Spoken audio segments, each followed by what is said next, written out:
სოფელ კირნატში რამდენიმე დღის წინ მომხდარ ინციდენტს თურქ მესაზღვრეებსა და ადგილობრივებს შორის ნეიტრალური ტერიტორიის დახვნასთან დაკავშირებით საქართველოს პატრიოტთა ალიანსის წევრები გამოეხმაურნენ. პარტიის ლიდერმა თანაგუნდელებთან ერთად საზღვრის მიმდებარე ტერიტორია მოინახულა.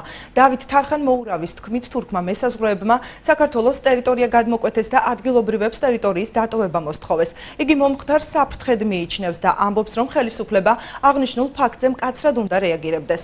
პარტიის ლიდერმა ვერ შეძლო დაესაბუთებინა თურქი მესაზღვრეების მიერ საზღვრის გადმოკვეთის ფაქტი. მისი თქმით, ეს პრობლემა წინა ხელისუფლების დროს დაიწყო, თუმცა მის მოგვარებაზე არც ახალ ხელისუფლებას უზრუნია. საზღვრის დარღვევის ფაქტს ადასტურებენ ადგილობრივები. მათი თქმით, 3 დღის წინ კუთვნილი მიწას ამუშავებდნენ თურქმა შეიარაღებულმა პირებმა კი ტერიტორიის დატოვებისკენ მოუწოდეს და სამუშაოების ჩატარებაში ხელი შეუშალეს. ისინი მოქმედ ხელისუფლებას ინციდენტით დაინტერესებისა და რეაგირებისკენ მოუწოდებენ. დაირღვა თუ არა საზღვარი? დაირღვა.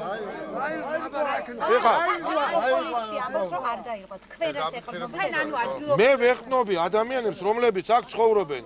როგორ შეიძლება სასაზღვრო პოლიციამ თქვას, რომ არა, როცა აქ 100 კაცი გეუბნება, რომ დაირღვა. ახლა მე გეუბნებით მეც, რომ აქ კამერები რაც იყო, რომელმაც დააფიქსირა დარღვევა, ეს კამერები 4 დღის წინ მოხსნეს და წაიღეს. ხელისუფლება რატომ თქვენ როგორ ხედავთ? იმიტომ რომ ხელისუფლებას არ უნდა ეხა კონფლიქტი თურქეთთან და არ შეუძლია არა აქ უნარი, რომ სააკაშვილის მიერ შექმნილა ეს ტრაგიკული ვითარება, როგორღაც გამოასწოროს.